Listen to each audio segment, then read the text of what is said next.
Hello friends, आज अपन vector quantity के बारे में स्टडी करेंगे कि वेक्टर क्वांटिटीज़ क्या होती है। तो देखो, वेक्टर क्वांटिटीज़ वो क्वांटिटी होती है जिसकी डायरेक्शन और मैग्नीट्यूड दोनों होता है, ठीक है। और जैसे अपन ने कोई भी वेक्टर क्वांटिटी ली तो इसके ऊपर अपन को ये एरो का साइन दिखाना पड़ता है।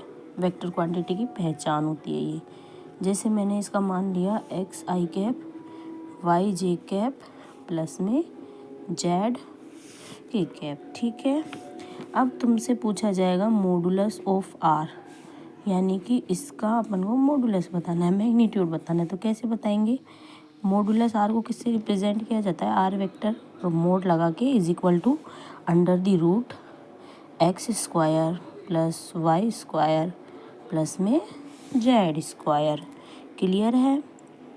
इसके बाद अपन बात करते हैं, जैसे मैंने एक एग्ज़ाम्पल लिया। फॉर एग्ज़ाम्पल आर वेक्टर की वैल्यू मैंने ली 3 आई कैप प्लस में 2 जे कैप प्लस में के कैप। क्लियर है? इसका मॉडुलस ऑफ आर मुझसे पूछा जाएगा तो मैं क्या लिखूँगी? एक्स का स्क्वायर प्लस वाई की जगह 2 का स्क्वायर, जेड की जगह कौन है? 1 का स्क्वायर, ठीक है। अब 3 का स्क्वायर कितना होता है? 9, 2 का 4 और 1 का 1, तो कितना हो गया? Under root 14। क्लियर है? समझ में आई होगी, उम्मीद करती हूँ। अब देखो, अपन बात करते हैं इनमें प्रोडक्ट की। एक तो होता है स्केलर प्रोडक्ट और एक होता है वेक्टर प्रोडक्ट।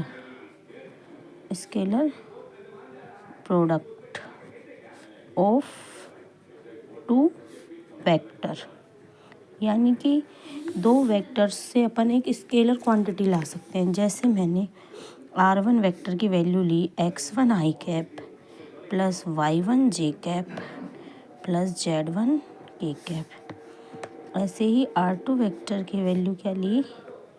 x2 आई कैप y2 जे कैप z2 के कैप। तो इनका जो डॉट, ये स्केलर प्रोडक्ट है, उसको अपन क्या भी बोलते हैं? Dot product. और इसको किससे दर्शाते हैं? r1 डॉट r2 से इसको रिप्रेजेंट किया जाता है। और इसको किया कैसे जाता है? जैसे आई कैप है, आई कैप वाले कोफिशिएंट को आई कैप वाले कोफिशिएंट से, तो x1 x2 प्लस y1 वाले को y2 से, y1 y2, और z1 वाले को z2 से। बस कितना सिंपल है। फॉर एग्ज़ाम्पल अपन ने r1 वेक्टर की वैल्यू ली आई कैप प्लस 2 जे कैप प्लस में 3 के कैप, और r2 वेक्टर की क्या ली? 2 आई कैप प्लस जे कैप प्लस में 5 के cap.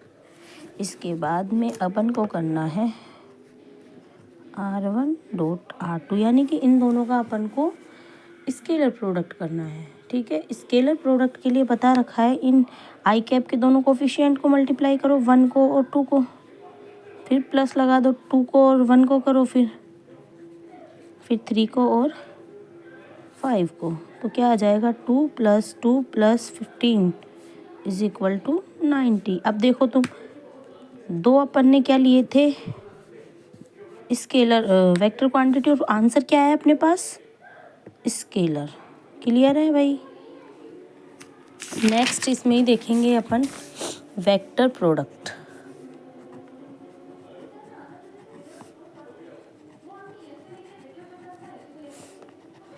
Vector product of two vectors, ठीक है।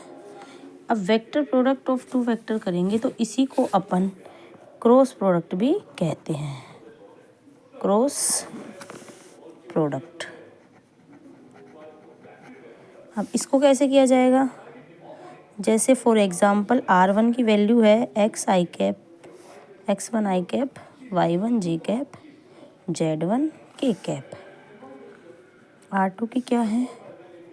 x2 आई कैप y2 जे कैप z2 के कैप। अब क्रॉस प्रोडक्ट है तो r1 vector cross r2 vector कैसे रिप्रेजेंट किया जाएगा? इसको एक मैट्रिक्स के रूप में रिप्रेजेंट करेंगे। सबसे ऊपर क्या लिखेंगे, आई कैप, फिर जे कैप, फिर के कैप। इसका गुणा क्या है R1 का, वो लिख दिए। R2 के कोफिशिएंट लिख देंगे फिर, ठीक है। अब इसको मैट्रिक्स को सॉल्व करना है अपन को। सबसे पहले क्या लिखेंगे, आई कैप। आई कैप लगा के आई कैप वाली रो और कॉलम को क्या करना है, इसको छुपा लो और इसको छुपा लो, ठीक है। इसके बाद क्या बचेगा अपने पास, इसको और इसको छुपाने पर ये बचेगा चारों केवल, है ना भाई। देखो इसको छुपा लिया और इसको छुपा लिया, क्या बचा ये। अब इनको क्रॉस मल्टी लिख दो ऐसे कैसे, जो बचा, y1 z1 y2 z2, फिर माइनस का जे कैप लगाना है, फिर वापस वही मैट्रिक्स बना देंगे। इसको छुपा दिया, इसको छुपा दिया, क्या बचेगा इधर x1 x2, इधर क्या बचेगा z1 z2। इधर से के कैप वाले को छुपा देंगे, क्या बचेगा x1 x2 y1 y2, फिर आई कैप लगा दो। इनको सोल्व तो करना आता ही है, क्रॉस मल्टीप्लाई कर दो, फिर माइनस का चिन्ह लगा दो। x1 z2 minus z1 x2 plus k cap x1 y2 minus y1 x2। Clear है। अब फॉर एग्ज़ाम्पल अगर मैं वही ले लूँ R1 वेक्टर की वैल्यू आई कैप प्लस 2 जी कैप प्लस में 3 के कैप, और R2 वेक्टर की वैल्यू क्या ले लूँ 2 आई कैप प्लस 3 जी कैप प्लस में 4 के कैप। अब मुझे क्या निकालना है, R1 cross R2 vector,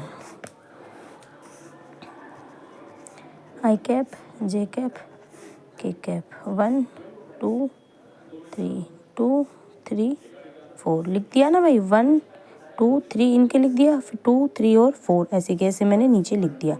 cross product करेंगे, आई कैप बना लेंगे, क्या बचेगा 2 3 3 4 माइनस जे कैप 1 2 3 4 प्लस में के कैप 1 2 2 3, जो बच रहा है ना ऐसे करने के बाद वो लिख देंगे।